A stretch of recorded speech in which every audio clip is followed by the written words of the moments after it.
กันไป5 นาทีก็ฟังเป็นเตือนสติเตือนใจของเฮาต่อไปขอความเคารพพระรัตนตรัยนะ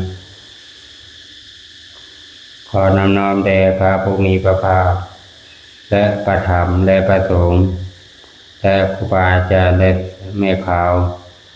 ต่อไปตั้งจิตตั้งใจฟังธรรมด้วยความเคารพมโนก็ได้นะต่อไปเราจะมาฟัง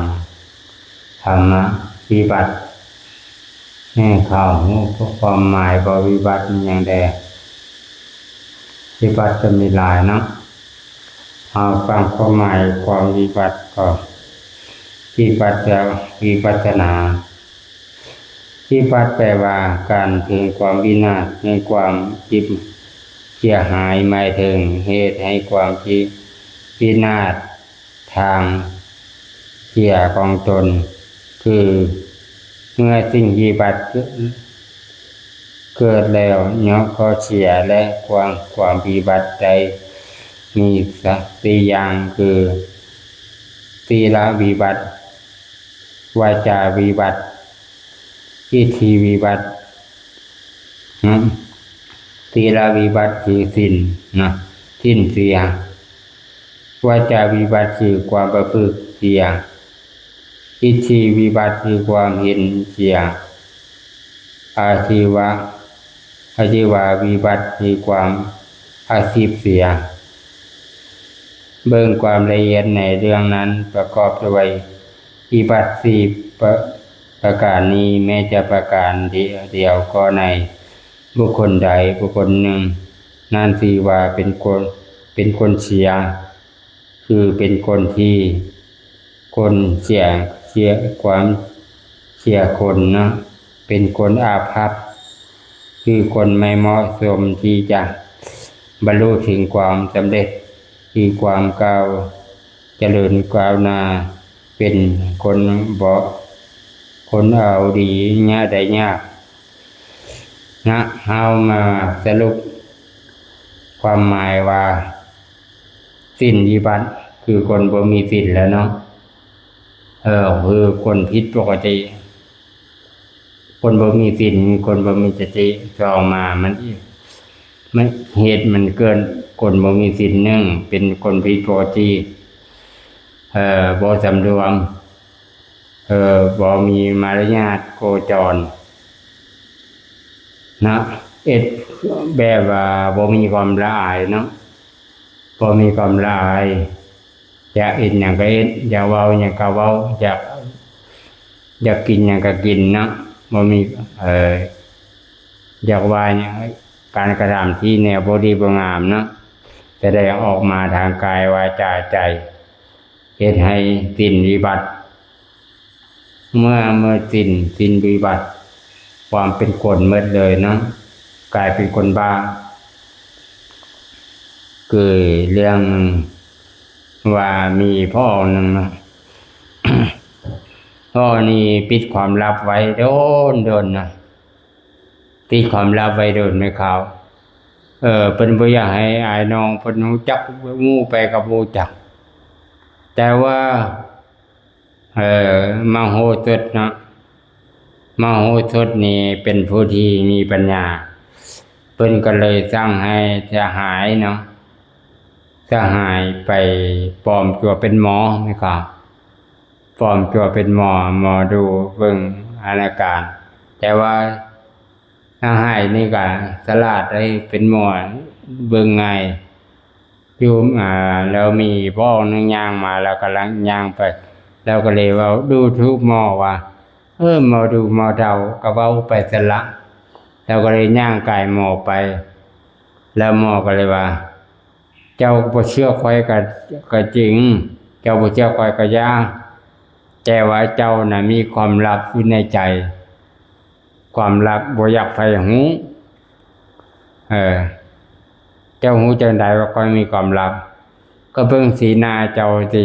อมทุกข์ตลอดเนาะความลับว่าความลับบ่มีในโลกพุ่นว่าเนาะเบิ่งหน้าเจ้าสิแต่ว่า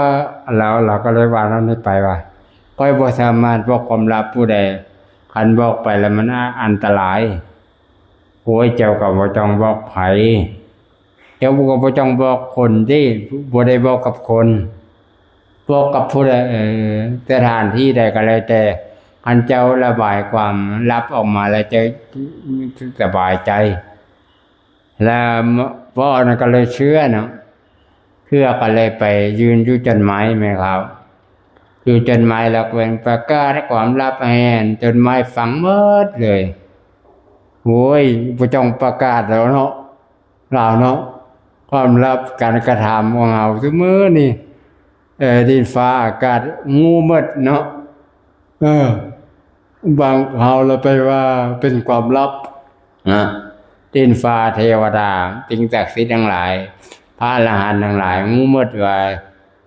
อ่านความลับของตัวเองว่าตัวเองไปคิดว่าเป็นความลับ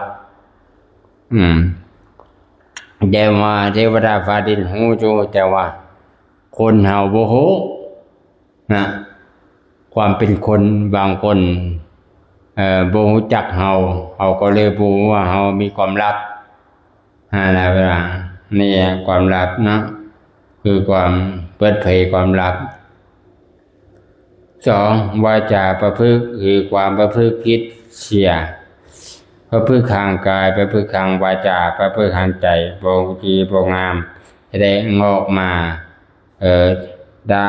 บริภาคด่าอยากด่าไผก็ด่าบ่อยากเว้าให้ไผก็เว้าแหละเนาะก็แสดงออกมาประพฤติบ่งามแนวบ่ดีบ่งามเห็นบ่เฮาสังเกตแม่กาวสังเกตพอออกเสียงแม่เวลาย่างมาวัดประใดอันใดก็แล้วแต่นะวางไว้ใส่ก็เราก็จับไปแล้วบ่ได้คิดว่าอย่าอนุญาตไผเลยนะความเปียอบาวว่าสังเกตเนาะสังเกตเอาเป็นธรรมะนะเราจะเอาเนี่ยของตรงก็เอาเลย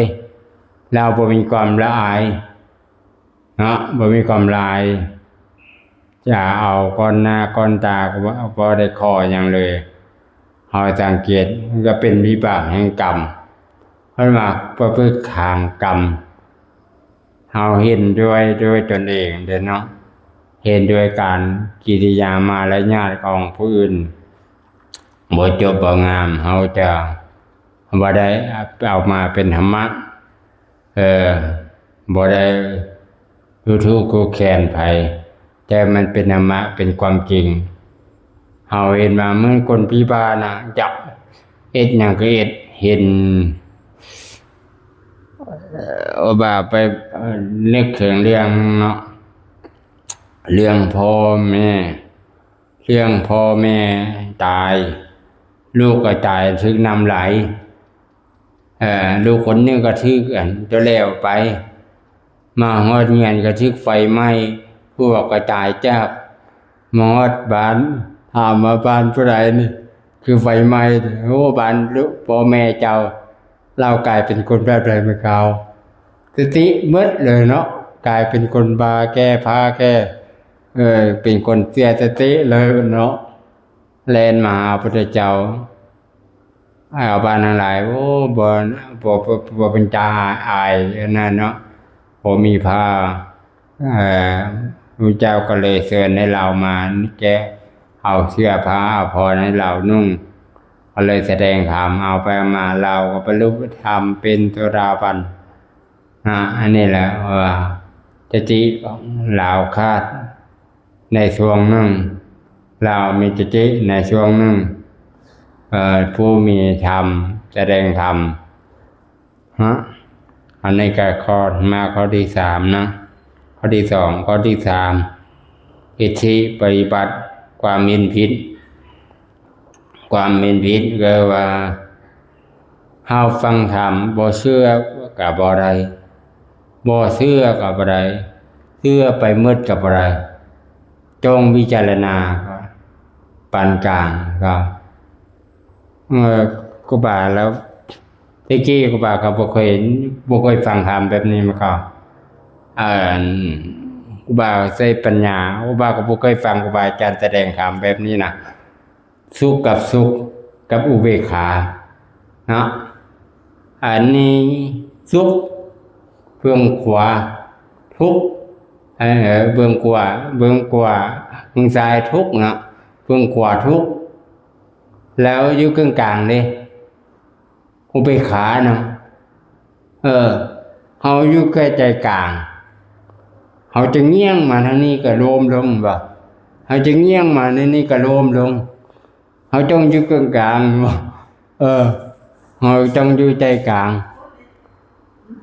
อยู่ใจกลางของเขามีความทุกข์หลายไปก็บ่ดีมีความทุกข์หลายไปก็บ่ดีเขาอยู่ใจกลางเนาะแต่ว่ากันเว้าเรื่องการทนายเนาะการเว้าขึ้นศาลนี่เป็นสิ้นตัดสินอยู่อุเบกขาทนายเบื้องขวาทนายเบื้องซ้ายเขาว่าความเท่ากันเนาะจักไผจะชนะไผโวแต่ว่าผู้ตัดสินคืออุเบกขานะอุเบกขาตัดสินว่าผู้นี้ผิดผู้นี้ถูกเขาด้วยความยุติธรรมเนาะเขาว่าฟังเขาว่าใจปัญญาวิจารณาโอ้ธรรมะนี่อุเบกขานี่อยู่ใจกลางผู้ทุกข์เกินไปบ่ทุกข์เกินไปให้อยู่ใจกลางอยู่วางเฉยบ่ทุกข์ก็ไปผู้ใดจะว่ายังก็บ่เป็นทุกข์ผู้ใดว่ายังเอาผู้ใดมีความทุกข์ก็บ่ต้องเป็นทุกข์อยู่เฉยๆเฮาเนาะบ่มีบ่จำนี่แล้วก็ว่าเราไปคิดเรื่องนึงนึกถึงเรื่องมันเขาเรื่องนางตั้งขานนะเขาเรื่องนางตั้งขานเรื่องว่าแล้วก็บ่าไปอ่านคอมเมนต์จ้าก็บ่าแล้วไม่พิจารณาธรรมะเด้อเจ้ามักคนแบบใดเจ้าก็เอาคนนั้นเนาะเจ้ามักแม่มักนางนี่เจ้าก็เอาผู้นี้เจ้ามักนางนั้นน่ะอยู่ๆเลยให้มักคือกันหมดมันเป็นไปได้มั้ยก็กรรมการนี่เจ้าโพดเนาะไปเอาคนแบบนั้นมาเป็นนางสังฆานแล้วไม่ออกนึงก็พ่อนี่ก็เลยมาว่าเจ้าอย่าเว้าหยังมาอีกเพิ่นเลือกไปแล้วยื่นมาอย่างแก้ไขเจ้าบ่เป็นกรรมการเนาะเจ้าไปเลือกคือเขาเจ้าอุบาเฝ้าไว้ออกมาแล้วว่าวิจารณาธรรมเฮาเราไปเป็นทุกข์ของเขาหลายกว่าเนาะเอาเราไปเป็นทุกข์เหมือนนางสังฆานเป็นทุกข์เขาคอมเมนต์บ่ก็หลายเราวิจารณาธรรมมาแล้วเราไปแสวงหาความทุกข์เอาคนนั้นเอาคนนี้ว่าคนนั้นบ่งามว่าคนนี้บ่ขี้หายขี้หายขี้หน้าตานั้นได้ก็แล้วแต่เพราะความเป็นคนมีศีลสมบูรณ์มีศรัทธาสมบูรณ์มีปัญญาสมบูรณ์มีกิริยามารยาทสมบูรณ์การตั้งสมบูรณ์ได้หลายนะการตั้งสมบูรณ์ได้หลายเนาะจะเป็นคนสมบูรณ์แบบสมบูรณ์แท้จริงเนาะข้อสุดท้ายอาชีวะอีบัตสินคือความอาชีพเสียอาชีพคือว่าเฮาเอ็ดอาชีพที่บ่ดีเนาะคือว่าเห็นบ่ซุมื้อนี้คนขโมยหลายเนาะเพราะว่าผู้เฒ่าบ่ว่าจะแก่บ่ว่าผู้หนุ่มเห็นย่างไก่ใส่แต่คอคำเนาะเห็นก็อดบ่ได้เนาะแล่นดึงเอาไปเลยเนาะบ่สนว่าของไผของเจ้าเนาะมันจะว่าจะไกลแล้วลักเอาเลยเนาะอันนี้ก็ธรรมะมาเก้ามันในอาชีพที่บ่ดีเป็นกติเตือนใจเอาเห็นขายอาวุธขายลักเอาเครื่องของปลอมมาขายเห็นอาหารการกินไหมครับว่าไปเห็นเขาลงโซเชียลอาหารการกินไหมครับแล้วบ่อยากกินเลยไหมครับยานของปลอมยานของปลอมเนาะยันใครเห็นใครปลอมก็ยันใครปลอมเห็นขาวก็ยันขาวปลอมอาหารการกินยันแต่ก็เป็นหนังยางพารา เป็นอย่างมาจ่อยสิ่งที่เขาประดิษฐ์มาแนวไว้ไกลเงินอันนี้แหละอาชีพชีวิตนะอันนี้ก็คือธรรมะอมกามณีเป็นกติเอาไปฟังอามากับฟังเพื่อประกอบหรือองค์ประกอบก็ว่าองค์ประกอบมีอย่างใดก็คืออุตรุปนะองค์ประกอบหนึ่งเฮายามหนาวเฮานุ่งทรงนุ่งเสื้อแต่บ่นุ่งเสื้อกันหนาวเป็นอะไรมันเขาหนาวมันบ่หนาวมันต้องนุ่งเสื้อหลายนุ่งเสื้อแล้วยังบ่พอนึ่งอีกมันต้ององค์ประกอบนึ่งไหว้พระแล้วแผ่เมตตาแล้วนั่งสมาธิแล้วฟังธรรมให้ไม่ครบองค์ประกอบเพื่อจังสมนะถ้าฟังธรรมกับฟังเพื่อได้ไกลบุญได้กุศลได้มีสติปัญญาให้ความลังเลสงสัยว่าได้ฟังเพื่อเกิดความบางครั้งกับฟังเพื่อลิ้นฟังเพื่อม่วนนะเอาไปมาคืออาจารย์เป็นว่าเนาะวัดวาอารามกับกว้างขวางญาติโยมทั้งหลายบ่ค่อยจะเข้าวัดแต่บนที่ไปคืออาจารย์เป็นว่าหนึ่งมันมีงานสองงานในกล่าวเนาะมีงานสองงานปฏิบัติธรรมกับงานดองครับพันไปงานปฏิบัติธรรมกับบ่ม่วน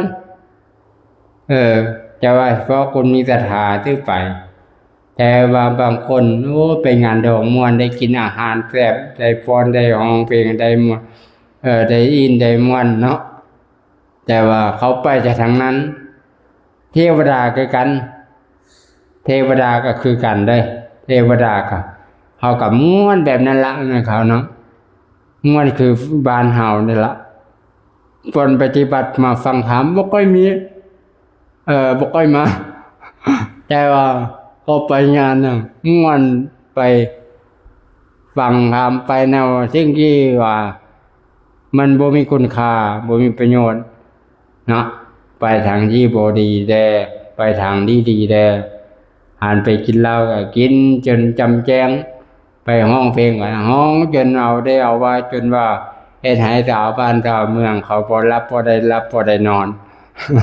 เนาะอันนี้ว่าเฮาคนก็หลายมันจะเป็นอันนี้เนาะอันนี้ก็เอามากล่าวมันนี้ก็อนุโมทนามุขกุศลที่ท่านทั้งหลายจำอกจำใจฟังธรรมเพื่อฟังเพื่อได้บุญกุศลฟังเพื่อให้สติปัญญาให้เกิดอนุโมทนาบุญกุศลที่ท่านความปรารถนาใดที่ยังบ่สำเร็จขอให้ผลสำเร็จในทุกประการให้มีแต่ความสุขแห่งทางพระนิพพานทุกการทุกคนเทอญ